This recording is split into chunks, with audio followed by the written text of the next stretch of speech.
Bonjour à tous et bienvenue dans cette nouvelle vidéo sur Master Duel. Ça faisait un petit moment qu'on n'avait pas tourné une petite vidéo de gameplay sur ce bon vieux jeu Master Duel. Et donc aujourd'hui je vous propose de revenir aux bases, revenir aux sources avec un deck centré autour d'un des monstres les plus emblématiques de Yu-Gi-Oh! Bon, encore une fois on est en route vers les 1000 abonnés, donc si jamais ce n'est pas encore fait, n'hésitez pas à vous abonner, à activer la petite cloche, à liker la vidéo, à me suivre bien sûr sur mes différents réseaux sociaux, parce qu'on est en route encore une fois pour les 1000 abonnés. Qui dit 1000 abonnés dit forcément vidéo spéciale et je vous réserve des dingueries. Juste, si vous voulez voir ça, n'hésitez pas. Je vous propose donc de regarder un deck centré autour du seul, de l'unique, de l'emblématique Magicien Sombre de Yugi, et pour ça j'ai fait une petite decklist un peu particulière, j'ai essayé de rendre le deck un peu solide, et donc pour ça il va y avoir des petites épices à l'intérieur, vous allez voir ça. Je vais essayer de vous résumer le plus possible la decklist et les effets pour que ça prenne pas trop de temps, et qu'on attaque vite fait les match-ups, parce que j'ai vraiment envie de voir si un deck un peu old school avec ce bon vieux Magicien Sombre, ça peut faire des trucs en multi.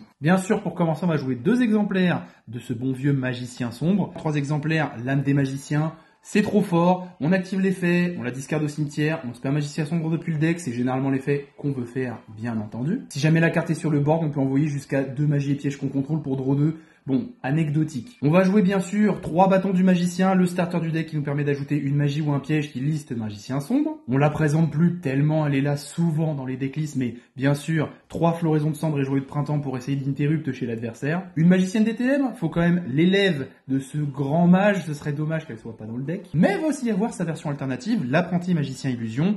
On peut l'invoquer spé en défaussant une carte de notre main qui permet de nous tuto ensuite un Magicien Sombre du deck à la main, c'est très très fort. Et là on commence à rentrer dans les petites épices parce qu'on va jouer un packing bestial. Et on commence avec bien sûr Magnamut, qui dit qu'on peut tout simplement, comme tous les bestiales, cibler un monstre lumière ou ténèbres dans l'un des cimetières, le bannir pour le spé. Et à l'endphase il nous permet de tuto un monstre dragon, Bestial Magnamut exclu depuis notre deck ou cimetière à notre main. Ça c'est très important, retenez bien cet effet. Bien sûr on va aussi avoir Doris Fruante qui nous permet, s'il est envoyé depuis le terrain au cimetière, de cibler un monstre invoqué spécialement contrôlé par l'adversaire et l'envoyer au cimetière, donc ça permet de gérer une ressource en face. Pour la fin du packing, on va avoir Baldrake qui est sorti assez récemment en commune. Lui, si jamais notre adversaire a le malheur d'invoquer spé depuis l'extra deck, on peut bannir un monstre lumière ou ténèbres, puis cibler un monstre invoqué spé et le bannir aussi. Pour finir avec les dragons, et c'est pour ça que Magnamut est très important dans la decklist, on va jouer un exemplaire de Timé le dragon unique qui peut être tuto grâce à Magnamut. La boucle est bouclée. On va pouvoir l'invoque spé si jamais on envoie depuis notre main ou terrain un monstre, une magie ou un piège qui liste Magicien Sombre. En petit bonus, pendant la main phase, il nous permet de faire une fusion depuis notre extra en utilisant des monstres, main ou terrain. Pour finir le packing de l'archétype Magicien Sombre, on va jouer le Magicien de l'illusion noire, tout simplement parce que il devient Magicien Sombre tant qu'il est sur le terrain ou dans le cimetière. Et il peut s'invoquer assez facilement, spécialement si on utilise une magie ou un piège pendant le tour adverse, ce qui est bien souvent le cas quand on fait âme éternelle. J'avais dit fin de packing, je suis fou, j'ai juste oublié l'illusion du chaos, une des cartes les plus importantes du deck qui a été imprimée en secret rare il n'y a pas très longtemps et qui fait des folies à l'intérieur. Simplement en le révélant, on tue un Magicien Sombre ou un monstre qui le liste. C'est déjà très fort. Et si jamais il est sur le terrain avec l'adversaire et tire un effet de monstre, bah les gars, il retourne en main, on se perd Magicien Sombre et on annule l'effet. Pour commencer avec les magies, on va bien sûr jouer 2 exemplaires de l'œil de Timé, ça nous permet de faire une fusion avec juste cette carte et un magicien ou une magicienne sur le board, donc c'est très fort. On va avoir un exemplaire de sauvetage du magicien qui nous permet, quand elle est activée, de poser une âme éternelle, la piège la plus importante du deck, et en plus elle nous permet aussi de faire des petits échanges entre magicien et magicienne. Parmi les cartes les plus importantes qu'on va jouer en 3 exemplaires, non négociables, il y a le cercle magique sombre, qui nous dit qu'à chaque fois qu'un magicien sombre est invoque spé, on bannit une carte sur le terrain, déjà. Et bien sûr, quand il est activé, on va pouvoir regarder les 3 cartes du dessus de notre deck, ajouter une carte Magicien Sombre ou une magie piège qui le mentionne à la main, et sinon on met dans l'ordre qu'on veut, donc on contrôle notre pioche. Épice supplémentaire en 3 exemplaires, petite super polie.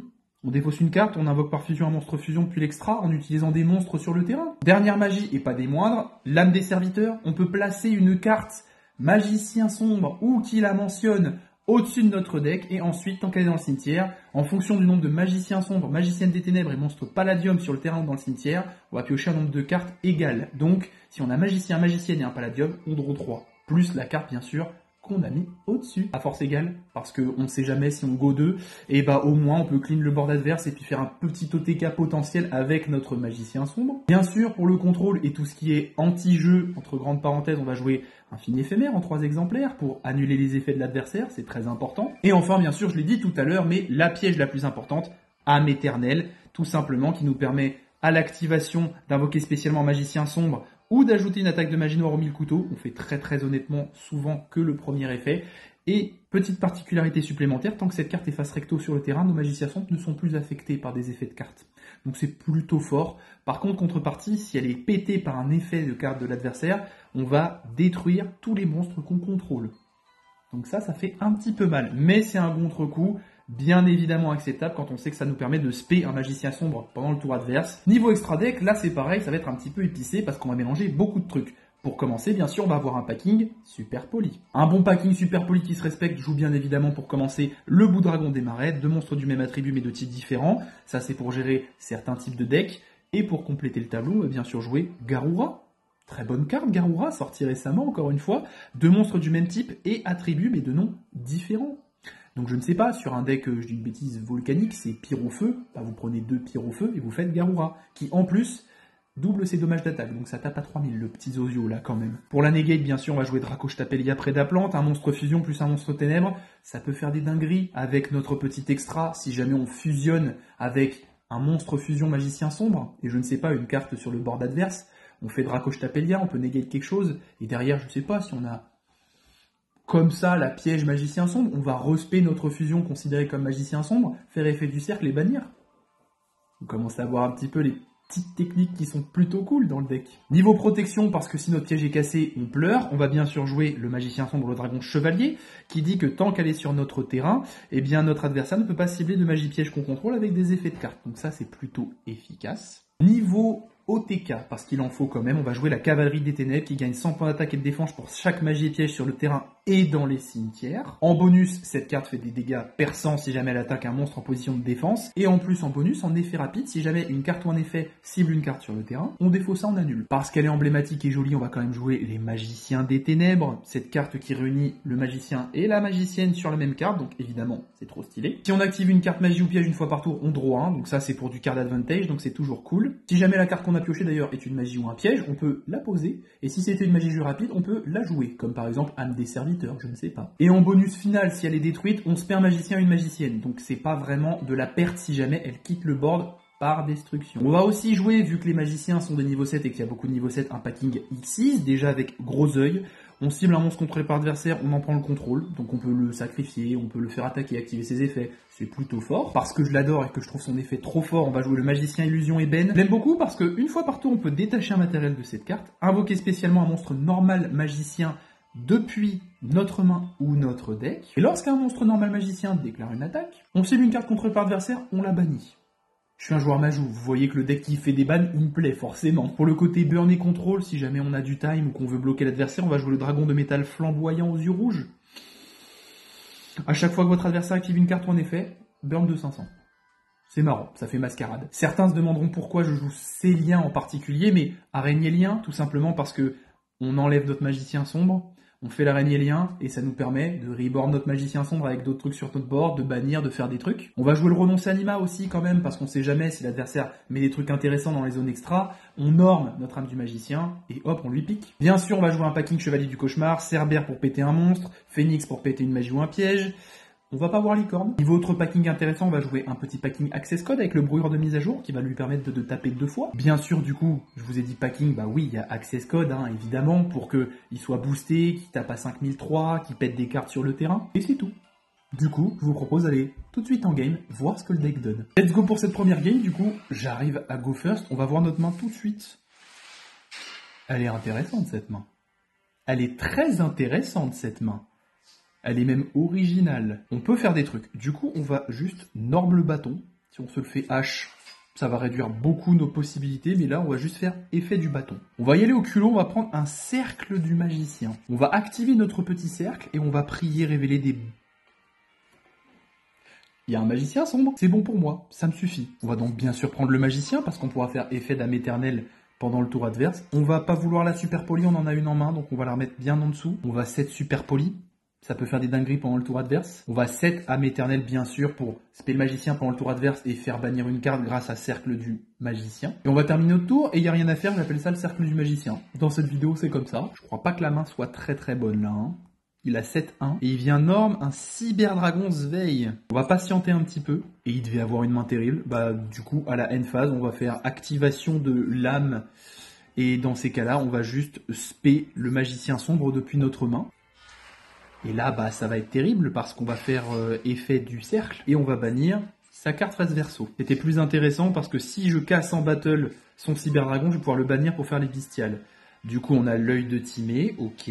On avait contrôlé notre draw, mais du coup, bien sûr, on va l'activer et faire une fusion. On va faire le magicien sombre, le dragon chevalier, bien évidemment, pour protéger nos MP. Et en plus, on va pouvoir roster le magicien qu'on a utilisé pour la fusion juste derrière. On peut faire effet du cercle pour bannir. Est-ce qu'on veut faire ça? Je crois pas qu'on ait l'OTK, mais on va quand même le faire au cas où. On va bien sûr chain en 2 l'effet d'Invox P et le magicien sombre depuis notre cimetière. Voilà. Je vais faire une dinguerie, je vais invoquer par sacrifice Magnamut en pétant mon bâton du magicien. Bah en fait ça aide totalement à l'OTK, ça met 8000 s'il a pas de réponse. 2005, 3000, ok. Et j'ai appris il y a pas très longtemps, les monstres un peu emblématiques comme ça ont des attaques signatures, c'était mon objectif de la vidéo d'en caler une. Attaque de la magie noire, c'est trop classe. Bah du coup on a OTK sec David, désolé David. C'était assez violent. Donc c'est une première win tranquille. On a de la chance qu'il ait eu une main pas ouf. Nous, on avait une bonne main. Mais on va très vite enchaîner. On a encore la chance de go first pour cette deuxième game. Mais là, notre adversaire, son pseudo, c'est Cartesia. Alors, est-ce que ça joue un deck Branded d'Espia? On verra. Alors, notre main de départ, elle est pas ouf. Mais elle peut faire des choses. On va déjà commencer par activer notre petit terrain qui va nous permettre de poser notre âme. Honnêtement, on va y aller au culot, on va poser la super poly et on va essayer de super poly pendant son tour au cas où et on va garder nos ressources en main pour plus tard vu qu'on a une hache, on va temporiser. On va essayer de l'empêcher de jouer. Après tout, s'il a un deck à la base, il y a moyen de fusion des trucs assez facilement. On va essayer. Il va commencer par poser une carte. Poser 2 cartes. J'ai de la chance à ce point-là. J'ai beaucoup de chance à ce point-là. Ok. Bon, bah, on va prier pour avoir des cartes qui vont développer un peu notre jeu et notre deck, parce que là, c'est pas foufou.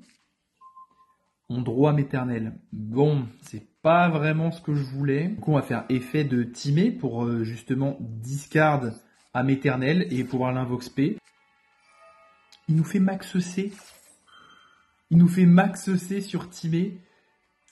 On va H max C parce que du coup je pense qu'il a une main morte et on va l'empêcher de piocher, on sait jamais. Ça fait des moves improbables, c'est un truc de fou. Est-ce que je tente de garder super poli quand même?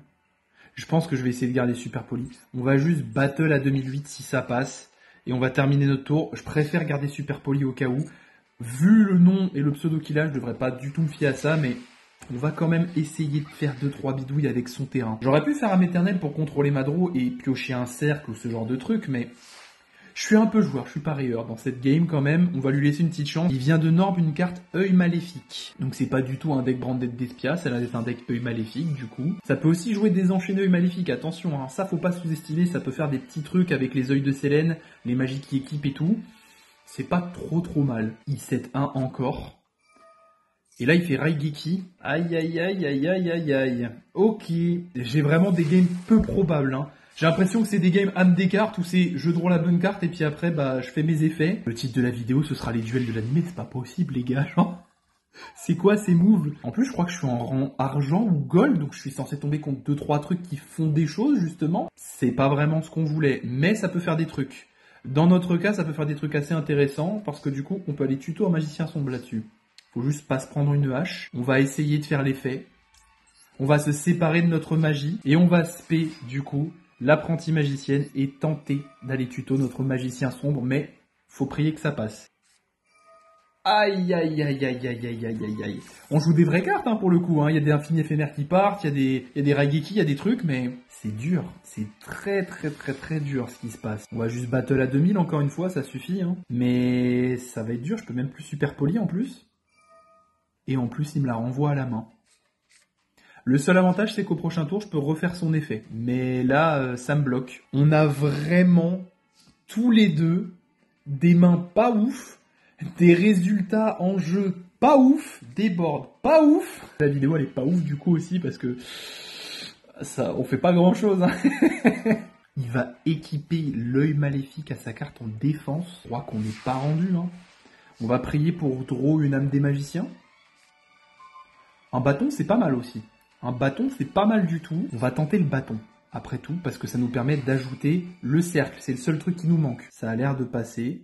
Du coup, on va tuto notre cercle. On va activer notre cercle et on va prier qu'il y ait 3 bonnes cartes.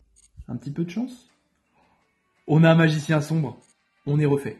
On a un magicien sombre, ça nous débloque toute notre game normalement. On va essayer de piocher l'œil de Timée du coup pour fusionner au prochain tour. Et là, on va faire des dingueries. Là, on va faire effet de l'apprenti. On va discard le magicien sombre. On spé l'apprenti en attaque. On va tenter de faire effet apprenti en 1. Et sinon, on va faire effet de âme en 2 pour spé le magicien qu'on vient de discard. Et là, normalement, on va clean un petit peu le board. Oh le...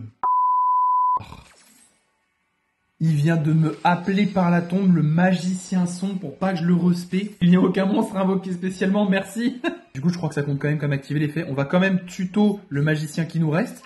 C'est chaud parce que du coup, bah, on n'a plus qu'un seul magicien. On va activer Super Poli en discardant le magicien sombre qui nous reste. Ce move peut paraître débile pour certains, mais je l'ai fait pour avoir le magicien sombre dans le cimetière et le respect plus facilement pendant son tour. On va spé Garura. S'il quitte le board, on va piocher 1 et en plus, il peut taper à 3005. On a fait un petit effet d'âme du serviteur pour draw 1 quand même. On a une bonne draw vu qu'on a notre bâton. Sur ce, on va faire fin de tour. On va attendre qu'il joue un petit peu. On va faire effet du piège. Et à ce moment-là, on va respect le magicien sombre et lui bannir son monstre qui est équipé à l'œil. Ça devrait réussir à gérer un petit peu ses ressources. Après, il a 3 cartes en main. On va le faire tout de suite à l'effet. On va chaîner tout de suite son effet. C'est plus raisonnable. Donc on va respect notre très cher magicien sombre. On va faire effet du cercle pour bannir la magie parce que c'est vrai que malheureusement, ça rend le monstre inaffecté aux effets. Maintenant, on va voir ce qu'il va faire, mais il a 3 cartes en main quand même. C'est compliqué, hein. Bah, je vous ai fait une petite coupe, mais il vient littéralement de refaire son board et de gérer mon Garura. Bon, il a fait TTT, donc bah, je vais acheter TTT vu qu'il a voulu piocher 2 cartes. Au moins, comme ça, je réduis les risques. Donc, les monstres équipés avec certaines magies d'équipement et maléfiques sont plus ciblables par effet de carte. Donc, j'ai pas la banne, malheureusement. Ah là, il lui équipe carrément les 2 magies d'équipement. Ça va faire un peu mal, hein. Il vient de cibler ma piège. C'est terminé. C'est terminé. Du coup, ça va détruire mon magicien sombre. Il a 8000 ? Bon, bah, c'est pour ça que je vous disais de pas sous-estimer le deck œil maléfique. Du coup, ça va faire très mal. Il a 10 000 points d'attaque.